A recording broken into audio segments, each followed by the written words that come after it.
Hola, Dios te bendiga. La palabra de hoy está en el libro Primera de Reyes, capítulo 11, versículos del 8 al 14, versículo 23 y del 25 al 26, y dice así. Así hizo para todas sus mujeres extranjeras, las cuales quemaban incienso y ofrecían sacrificio a sus dioses, y se enojó Jehová contra Salomón por cuanto su corazón se había apartado de Jehová, Dios de Israel, que se le había aparecido 2 veces, y le había mandado acerca de esto, que no siguiese a dioses ajenos, mas él no guardó lo que le mandó Jehová. Y dijo Jehová a Salomón: por cuanto ha habido esto en ti, y no has guardado mi pacto y mis estatutos que yo te mandé, romperé de ti el reino, y lo entregaré a tu siervo. Sin embargo, no lo haré en tus días, por amor de David tu padre, lo romperé de la mano de tu hijo. Pero no romperé todo el reino, sino que daré una tribu a tu hijo por amor a David mi siervo, y por amor a Jerusalén, la cual yo he elegido.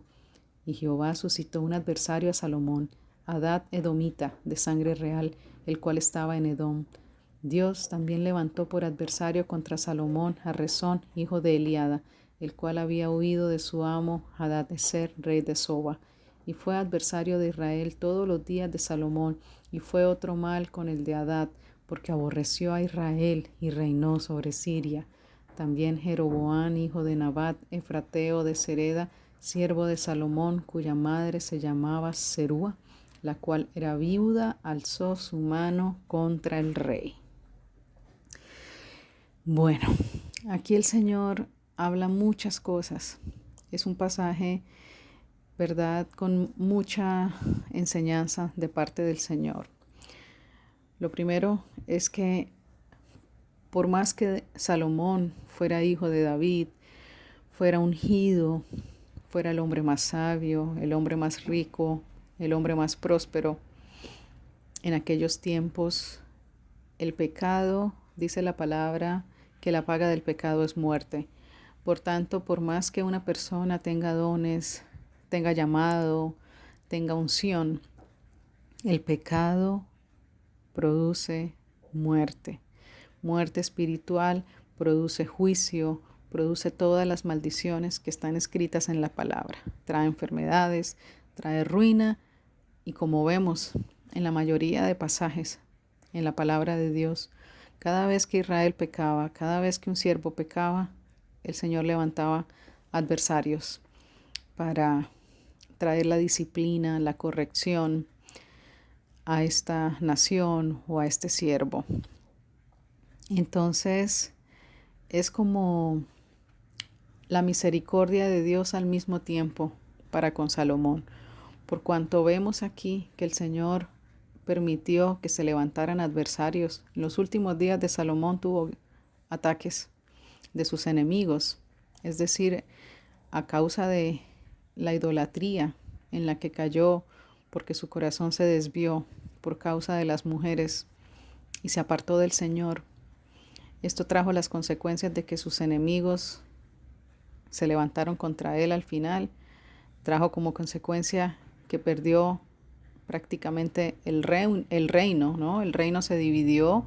10 tribus pasan a Jeroboam, que era un siervo de Salomón. Por eso el Señor le dice que lo daré a tu siervo, refiriéndose a Salomón, a Jeroboam, perdón, y que solamente le dejaría una tribu a su hijo Roboam, la cual era la tribu de Judá, con el fin de que se cumpliese la profecía del Señor de que por el linaje de David vendría nuestro Mesías y Salvador Jesucristo. También dice que por amor a Jerusalén y a David su siervo, le deja esta tribu a la descendencia de David.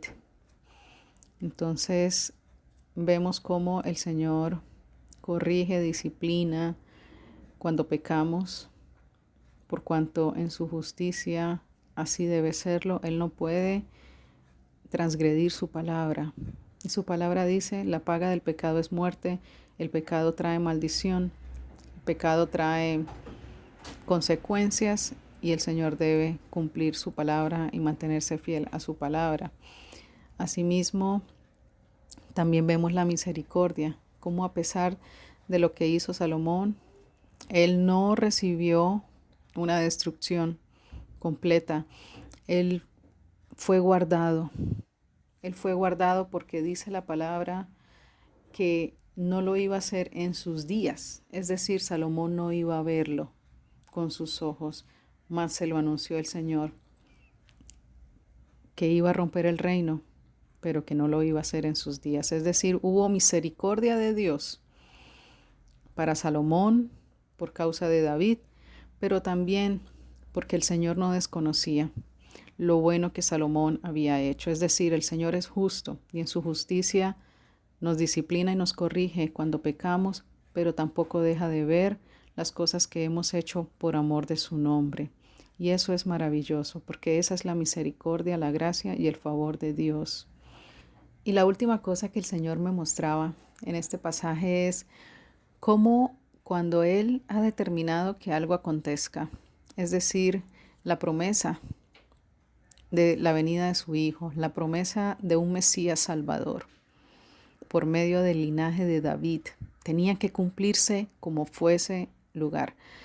Hubo oposición, Faraón intentó matar los niños, hubo el decreto también de el emperador en Roma, cuando también intentó asesinar a todos los niños nacidos en Belén, queriendo así destruir la vida de nuestro amado Salvador Jesucristo, y el enemigo siempre intentó levantarse. Así que el Señor lo que nos dice es que por más que aún esté el pecado o esté la oposición del enemigo, sus planes se van a cumplir sí o sí. El Señor había prometido que por medio de la descendencia de David vendría nuestro amado Salvador Jesucristo, que del linaje de David su trono no sería roto totalmente, es decir, el rey David, el Señor le había prometido que tendría perpetuamente el reino, refiriéndose a Cristo. Cuando el Señor le dice, yo te edificaré casa y permanecerá eternamente, refiriéndose al reino, refiriéndose al reinado del Mesías, refiriéndose al nacimiento del Mesías. Es decir, era necesario que se conservara esta tribu y que el rey de esta tribu fuera de la tribu de Judá, es decir, del linaje de David. Así que para concluir, 3 cosas que nos enseña hoy el Señor. Primero, la paga del pecado es muerte, y por más unción, por más llamado, el pecado tiene consecuencias. Segundo, la misericordia de Dios siempre estará presente, porque Él no ignora lo que hemos hecho por amor de su nombre. Y tercero, todo lo que el Señor ha destinado, ha predeterminado que suceda, acontecerá, aún en su infinita misericordia, aún a pesar de nuestros pecados y aún a pesar de que el enemigo se levante como un río en contra nuestra. Su Santo Espíritu alzará bandera y no cumplirá sus promesas porque merezcamos o porque seamos dignos, sino por amor de su nombre y por amor de sí mismo, y porque Él es fiel a su palabra. Él no miente, Él no es hijo de hombre para arrepentirse, y Él es fiel a sus pactos, a sus promesas y a lo que ha decretado acerca de nosotros, de una nación, o lo que está escrito en su palabra. Ciertamente se cumplirá y no dejará de cumplirse, pero no es un motivo para que andemos haciendo lo que no agrada a sus ojos, sino que Dios mira también el corazón.